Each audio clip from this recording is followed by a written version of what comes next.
never been into that cage. If you see a picture of it, if you're going to show pictures of that cage on television or in a newspaper, it can never describe what it's really like. It's like this. You can't, if you try to spread your arms, you can't get any further than this. You can't stand there. It comes only till here. This you wouldn't even put a dog in a space like that. The cell had been meticulously hand-built by Dutroux. Michel Martin had painted it yellow.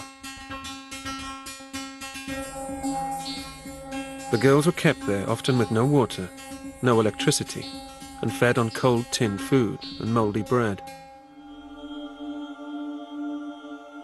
Once released, they were taken upstairs and chained to the bed so they wouldn't escape. There they were subjected to frequent rapes.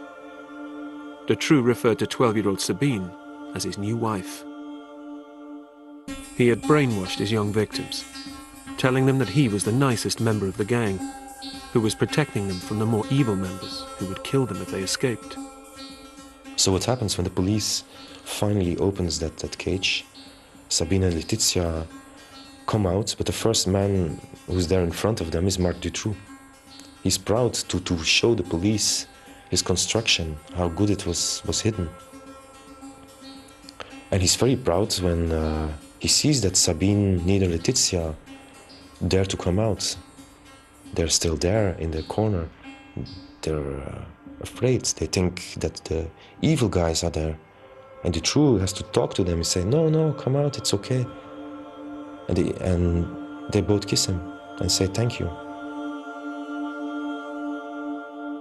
J'ai l'immense plaisir de vous annoncer que nous avons retrouvé saine et sauve Laetitia, mais aussi Sabine.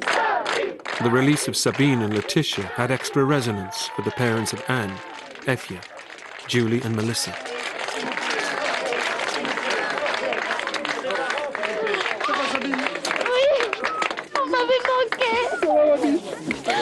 For me, it was a proof that I was right by saying all that year that it was possible that we could find Anne and Effia alive. I always looked for living persons, and I'm happy that I looked for living persons, because it's a different. When you look for living persons, you really look. You don't waste a second. And I'm pleased that I did it, because now I can say I did everything to look for them. Files of other missing children around the country flooded into Neufchâteau. Bourlet and Connerot and their team worked continuously, searching other properties connected with Dutroux. They still had that hope, maybe we find another cage with living girls somewhere. But it soon became clear that the search efforts had come too late. On August the 17th, 2 days after the release of Sabine and Laetitia, the bodies of Julie and Melissa were discovered, buried in Dutroux's garden in Sarre-le-Boussier.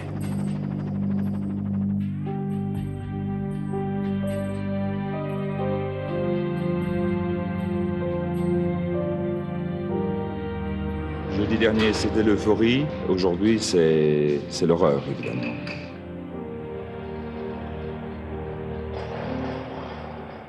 Mais je veux dire que pour nous enquêteurs, nous avons vécu. I mean, for us investigators, emotionally, we went through the various stages in reverse. On a commencé, je vais dire, par We started, I'd say, with something that was joyful, joyeux, qui était la découverte the discovery of Sabine and Laetitia. Et puis, And then we moved toward the discovery of things that were extremely sad. de choses extrêmement tristes. Other children, including Anne and Effia, were still missing. The Belgian police requested the help of the British police team that had been involved in the case of Fred and Rosemary West to help in the search. It was just like being back at Cromwell Street. The media were there in their hordes, they were camped out everywhere, and they would not go away.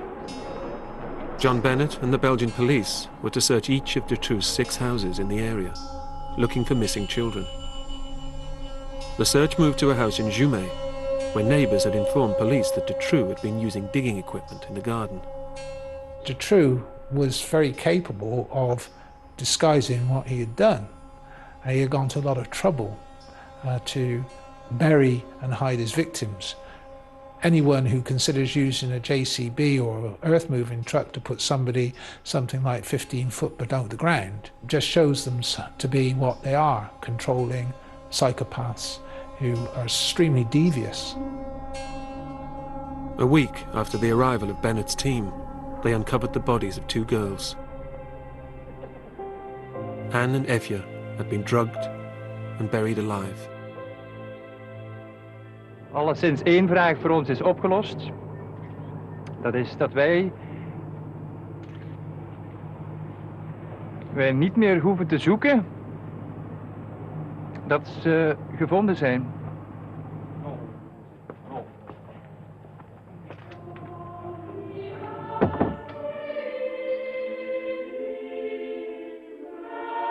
The nation grieved.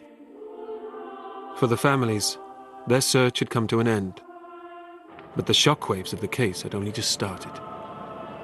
Grief turned to anger as details of the bungled investigation came out.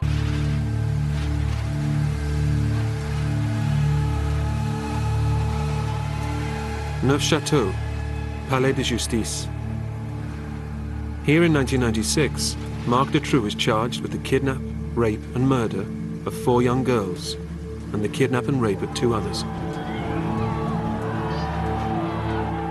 While the nation recoiled in horror, rumours spoke of conspiracy and corruption reaching to the highest levels of government as details of the bungled police investigation began to surface. This was in the period that the public opinion discovered Operation Othello, discovered all the things that had gone wrong before the arrest of Dutroux. So their reaction is, there must be some conspiracy, there must be something, this is unbelievable. The Neufchâteau authorities instigated a broad and vigorous investigation into a suspected paedophile network, arresting 29 people, including police, gendarmes, and prominent businessmen. But it appeared to some that they had dug too deep. Connerot, the investigating magistrate, was sacked from the case under a tenuous accusation that he had lost his objectivity, compounding rumours of an establishment cover-up.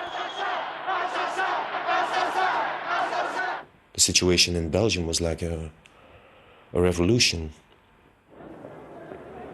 Belgians took to the streets in protest. Workmen went on strike, and firemen turned their hoses on official buildings. The protest culminated in the biggest demonstration since the Nuremberg rallies, the White March. White to represent the innocence of the children.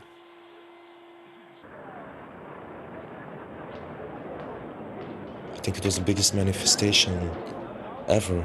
There were no posters in the streets to say you go to Brussels that day for the White March. It was a word that was spread amongst Belgians. There wasn't even much publicity on radio and television. Everybody knew that they had to be there. There were more than 300,000 people marching to the streets of Brussels.